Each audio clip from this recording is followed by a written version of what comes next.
As a mother, how did that make you feel? It's heartbreaking. It made me feel completely helpless. My son has not been convicted of anything, and the jail they make their own rules. YNW Melly back in court today. His attorney saying the state has not given enough evidence to this point to keep him in jail, but prosecutors say they have proven plenty that shows. In Melly's life is about to take a huge turn, and the latest news is turning heads.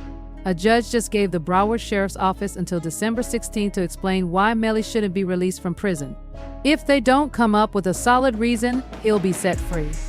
To make things even more intense, the judge already gave the prosecutors a 10-day extension, showing they're willing to fight hard to keep Melly locked up just as Bowie predicted. Will he walk free soon? Only time will tell. They're putting even more charges on him, and then when they want you, they want you. I knew they wanted him bad when they waited for that law to get passed. So it'd be 8-4. Oh, right, yeah. They waited all the way till that law got passed to take him to trial. Yeah, he was in jail for what, 2 years, 3 years? Yeah, they could have been took you to trial. You're right. They waited till that law got passed and took him to trial a couple months later. When they want you, man. Just don't see how he didn't get a bond after a fucking mistrial. Yeah. That made me like, God damn. Yeah. Like, after a mistrial, that doesn't happen. YNW Melly's struggle seems endless. For the last 5 years, every time things start to go his way, the judge or prosecutors find a way to stop it. Now, his mother is taking matters into her own hands, suing the county jail to get her son released. Melly is also suing the Broward Sheriff's Office, claiming cruel treatment and asking for an immediate release. He says they haven't let him see or talk to his family for 3 years, which is heartbreaking. His mother recently gave an interview that paints a disturbing picture of what Melly's life is like in jail, suggesting that he may not last much longer under these conditions. To make things even worse, Melly's already been granted a mistrial, but they still won't let him have a chance at bond. They've also blocked him from using his phone or even looking at his mail. It's clear that this situation is getting worse, and it's hard to ignore how much it's affecting him. Will he finally get the freedom he's fighting for? Only time will tell. The YNW Melly, I'm so happy he in jail getting mistreated. Yeah, I'm so happy he in jail getting mistreated, homie. Homie, when you take a life, homie, you ain't got a right to complain about a motherfucking thing about being mistreated. When you done chose to play, think somebody. But here's where things get interesting. Charleston White recently shared his thoughts, and they've caused quite a stir. He actually said he's happy that YNW Melly is being mistreated. That's a bold statement, and it's left a lot of people scratching their heads. Why would anyone be glad about someone else suffering? Opinions are all over the place on this one. You saw Melly's statement just saying how he's been hurt, how he's scared for his life. As a mother, how did that make you feel? It's heartbreaking.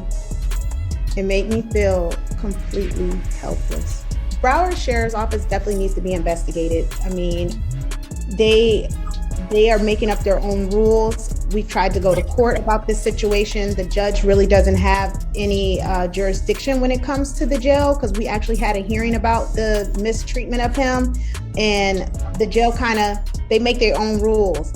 And I don't think that's fair, because I know that they need to answer to someone too. Melly's mother was absolutely crushed by Charleston White's comments. She's been fighting nonstop to get her son the help he needs, always standing by him through everything.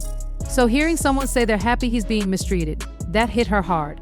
She real, bro. You know, she real. She's stressed out. I heard she had Yeah, she real, and I reached my hand out to him,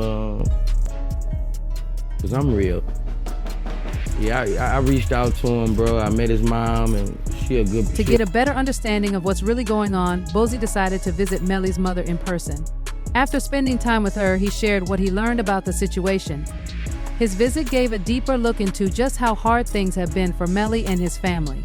That would be the part where he's saying that someone just shut the car up and was trying to shoot him. So I asked him if he was okay, where he was, and he's like, there's a car coming behind him, like hiding. He was like, there's some, there's some. I think they're still out here or something. So I'm like, are you okay? He's like, I'm okay. I said, well, where are Sack and Juvy? And he said, I don't know if they're in the car. I think they're... In an effort to give Melly a better shot at getting bond or being released, his lawyers brought up some important evidence, text messages between him and his ex-girlfriend from when the crime happened. These texts show a conversation that took place while Melly was running from the men who allegedly carried out the drive-by shooting. So the first thing is I didn't have a firearm, so I can't know which firearm I'm going to use in order to replicate any of my tests. So I can't make tests for this determination because I don't know what firearm was used. Okay. This new evidence could really change things for Melly. It suggests he was being chased by a car with members of a rival team inside, which could shift how we see the situation. One of the biggest things working in Melly's favor is that no firearm was ever found. Did Vaughn really tell you that Melly told him that he was two friends? He ain't come out and say, like, we got into an argument. And so, you know, if you know, when people could say something without saying it. And so he told me, like, once I posted what I posted, Vaughn was mad at me, bro. Why you put up there, bro? Walk the bam. I'm like, you sitting up here, like, you know the love we got. You do this for us, but you gonna trust that his two friends? And he said, them was trying to extort him. And so I'm like, if they was trying to extort him, then why are you still? While Melly's lawyers are doing everything they can to argue for his release, the feds have put up a strong fight. They created a 6-page document explaining why he shouldn't be let go, and they made it clear from the start the motive behind the crime. According to the feds, Melly was close to King Von before his arrest. In fact, an old block member revealed that Melly had even asked King Von for advice on how to handle a situation involving his two friends. This adds a whole new twist to the case.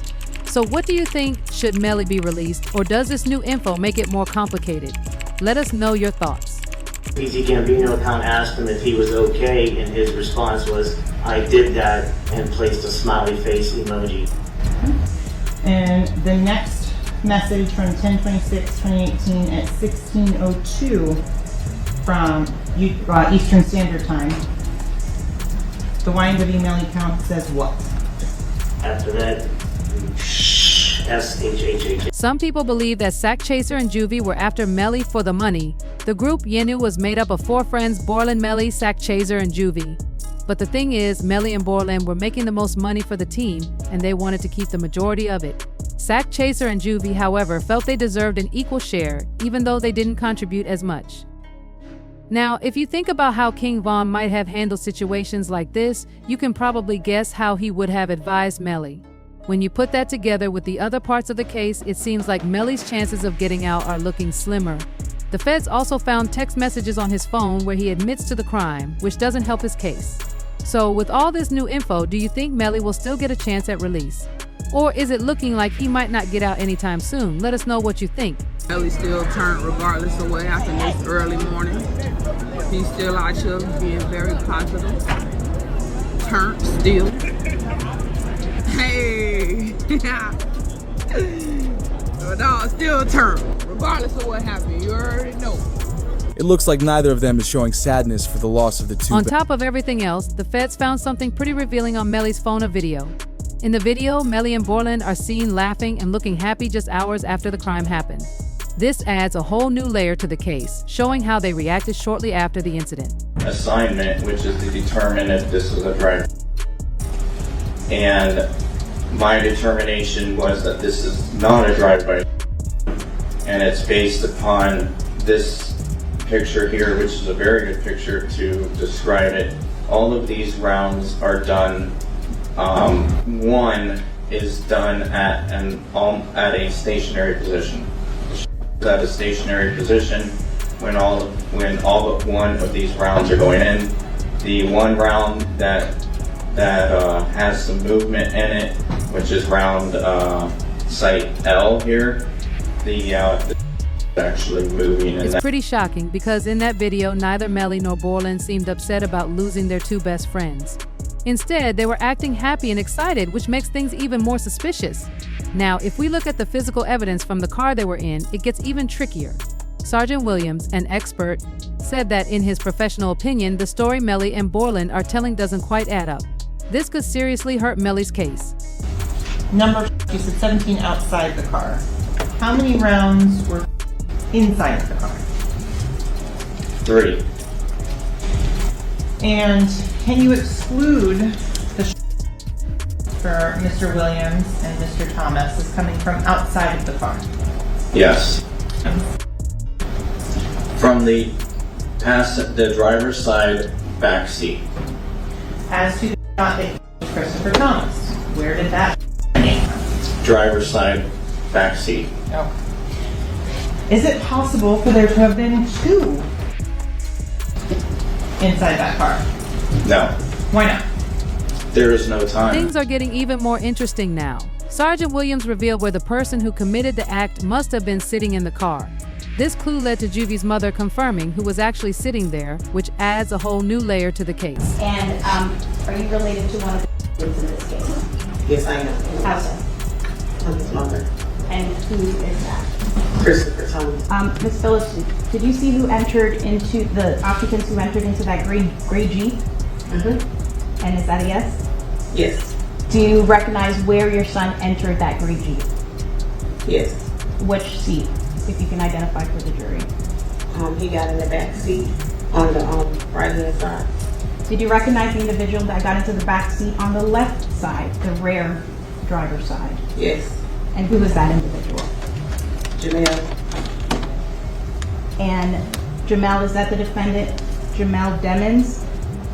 Yes. Keep it real, this is sloppy. Bortlen, how the f you gonna have the notebook of the jurors in your house? Like, god damn. Holy sh**. You know what I mean? Like, brother, like, come the f on. It's like doing a and having the surveillance tape in your DVD player or something like that. You know what I mean? Like, come on, bro. Like they raid your crib and the surveillance footage of the is in your DVD player. They be like, oh, okay, thank you, brother. This can't be at your crib. Things are getting even more interesting now. Sergeant Williams revealed where the person who committed the act must have been sitting in the car. This clue led to Juvy's mother confirming who was actually sitting there, which adds a whole new layer to the case. 2 others who were allegedly involved. The charges include tampering with a witness, directing the activities of a criminal, solicitation or conspiracy to commit tampering, and unlawful use of a two-way communication device. Now, a couple of those charges actually carry a life in prison sentence if there's a conviction. Things just got even tougher for Melly. To make it harder for him to get out, they've now targeted his partner, Bortlen, and threw him in jail on new charges. Bortlen was arrested and booked into a Miami jail after a warrant was issued from Broward County for witness tampering. The details are serious. According to the warrant, between April 10th and July 22nd, 2023, Bortlen and others allegedly tried to mislead someone to withhold testimony. This person was supposed to testify in Melly's trial. And get this, on the very same day a judge declared a mistrial in Melly's case, July 22nd, Bortlen is accused of trying to tamper with the witness. It gets even crazier. The feds raided Bortlen's house and found papers where he had been taking notes about the jurors, including how they looked and where they were sitting. DJ Academics was totally shocked by this. These notes could make things even worse for Melly. So, what do you think? Will this new twist make it even harder for Melly to be released, or do you think there's still hope for him? Share your thoughts with us. Both Melly, Jamel Demons, YNW Melly, and Bortlen Henry, who is known as YNW Bortlen, are now charged with witness tampering. It sounds like the prosecutors are saying there was this kind of crazy way that Melly was communicating. He wasn't allowed to use the phone, but he was passing notes to people, and then this person's calling this person, and then that person. They like to me, they going through extreme measures to try to cover up or convince people not to testify, like Mariah mom. They was using code words like Rihanna, and they said Rocky's baby mom. As we wait for Melly's next trial, set for September 2025, we can only guess what new twists might unfold. His mother recently gave an update outside the courthouse saying, "Melly's free, he's coming home, guys," giving fans a glimmer of hope. With everything that's happened, there's still a lot to look forward to. Do you think Melly will finally be free after all this time, or is there more to the story? Let us know what you think, and keep an eye out for what happens next. Things just keep getting worse for Melly and Bortlen. The papers Bortlen was found with could have been used to tamper with the jury. If Melly had been sentenced, Bortlen might have tried to go after the jurors for deciding he was guilty. On top of that, the feds have now added even more charges of witness tampering. Till he's free, he's coming home, guys. Just patience. So we did have court today, him and Bort, they both had court.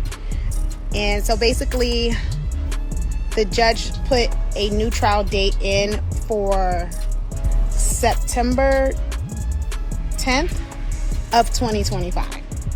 Please make it make sense. I don't know. I don't know. At this point, they need to just dismiss the case. So, and yeah, he still doesn't have phone calls. Still no visitation. He's still in the new facility all alone by himself, no contact. He's not allowed to have contact with any other inmates. They move him around with several guards. It's like something you never